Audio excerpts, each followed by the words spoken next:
Bismillahirrahmanirrahim. Assalamualaikum warahmatullahi wabarakatuh.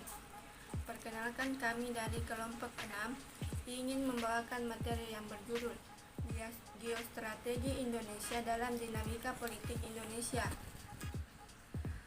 Baiklah, perkenalkan, nama saya Dipa Nadia di 105401 107420. Saya sendiri sebagai pemateri pertama dan rekan saya bernama Nurinda sebagai pemateri kedua. Baiklah, langsung saja saya akan menjelaskan materi pertama.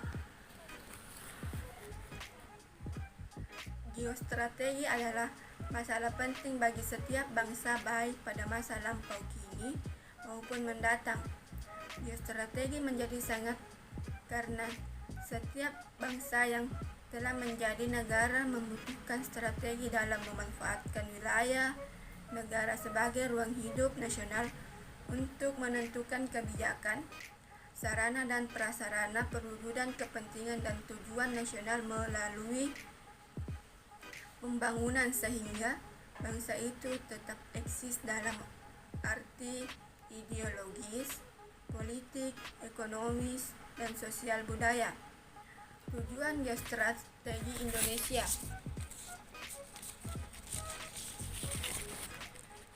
Tujuan Geostrategi Indonesia untuk mewujudkan keberhasilan tugas pokok pemerintah seperti sebagai berikut. Yang pertama, tegak hukum dan keterlibatan. Yang kedua, perwujudan kesejahteraan dan kemakmuran. Dan yang ketiga, terselenggarakannya pertahanan dan keamanan. Yang keempat, terwujudnya keadilan hukum dan keadilan sosial. Yang kelima, adanya kesepakatan rakyat untuk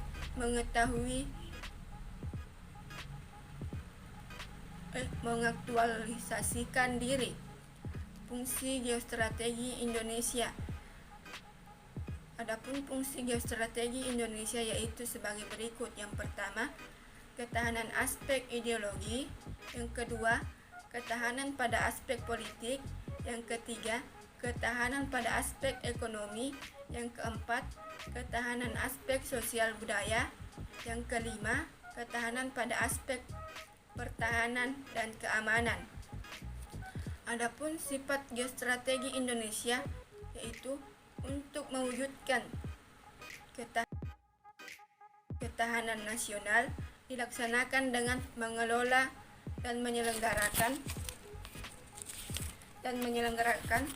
kesejahteraan dan keamanan sistem kehidupan sosial sebagai konsepsi pengaturan dan penyelenggaraan kehidupan bangsa dan bernegara.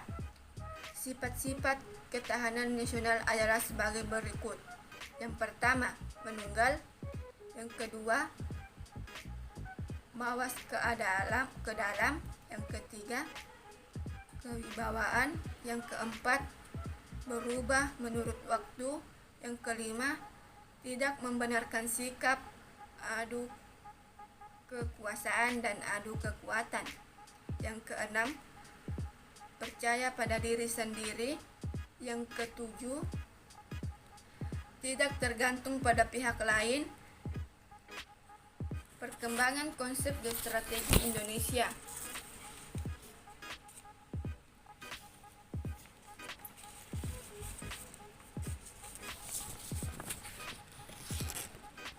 Pada awal perkembangan Geostrategi Indonesia digagas oleh Sekolah Staf dan Komando Angkatan Darat atau SSKAD Bandung pada tahun 1962.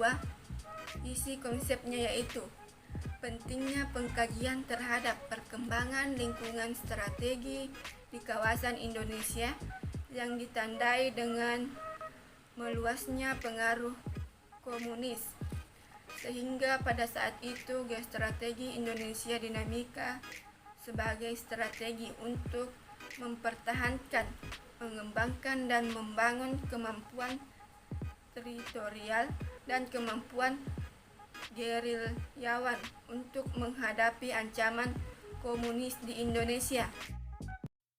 Baiklah, saya atas nama Nurlinda dari kelas PGSDC akan melanjutkan materi yang dibawakan oleh Saudari Diva Nadia. Dinamika politik Indonesia. Terdapat berbagai variabel yang membuat politik Indonesia berlangsung dinamis. Beberapa faktor dimaksud antara lain ialah 1. Masyarakat Indonesia memiliki sejarah dan tradisi panjang pergerakan sosial terutama dalam perjuangan kemerdekaan. Bahkan organisasi keagamaan ikut memiliki andil dan peran yang sangat besar seperti Muhammadiyah dan Nahdlatul Ulama. Yang keduanya merupakan pengawal faham Islam moderat dan setia pada Pancasila.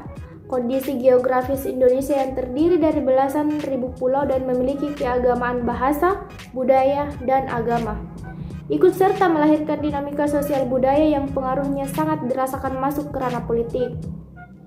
3. Masyarakat Indonesia yang sedemikian majemuk memerlukan waktu yang tidak pendek untuk membangun kohesi berbangsa dan bernegara. Kelahiran negara Indonesia tidak serta-merta melahirkan bangsa Indonesia yang solid, karena Indonesia kita masih dalam proses. 4. Kita belum memiliki tradisi yang kuat dan rasional dalam kehidupan bernegara, sehingga muncul istilah telepolitics. Meskipun komunikasinya satu arah, one-way traffic communication, iklan politik telah menjadi bagian dari industri kapitalis yang bergerak dalam bidang media sosial. Hal ini sangat berkaitan dengan lembaga survei politik yang berusaha membentuk opini massa untuk memilih partai dan tokoh tertentu, sekalipun dengan mengorbankan otentisitas parpol dan tokohnya. Dengan kata lain, di samping adanya parpol, media massa tertentu telah mengalami metamorfosis menjadi aktor dan kekuatan politik yang efektif untuk membangun wacana dan opini. Objektivitas pemberitaan semakin tergeser.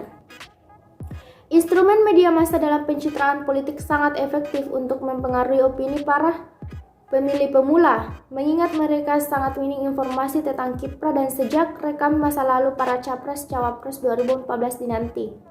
Dengan demikian, sesungguhnya peran parpol dan media massa sangat strategis. Apakah mereka akan membuat perubahan dan perbaikan politik di Indonesia, ataukah akan menjaga satuku yang mendatangkan pesimisme bagi masa depan bangsa? Politik Indonesia dalam segi antropologis.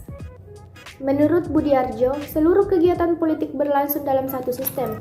Sistem politik ini bukan suatu tempat yang jelas batas teritorialnya, namun sistem politik merupakan suatu konstruksi analisis, yaitu suatu istilah yang digunakan untuk memudahkan analisis atas berbagai hal yang konkret. Yang membedakan antara sistem politik dari sistem yang lain adalah pola-pola interaksi dalam sistem politik melibatkan kekuasaan dan wewenang.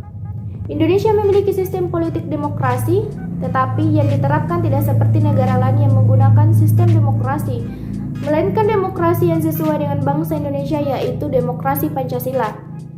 Dinamika perkembangan politik di Indonesia berkembang melalui jurisprudensi mulai dari Orde Baru hingga saat ini. Indonesia adalah negara yang menganut res politika, yang artinya pembagian kekuasaan. Perkembangan politik yang tersebut berkembang melalui badan-badan petinggi negara yang dikembangkan melalui badan-badan petinggi secara yudikatif. Badan-badan tersebut yaitu badan eksekutif yang terdiri dari presiden serta wakil presiden, menteri-menteri, perdana menteri, dan kabinet.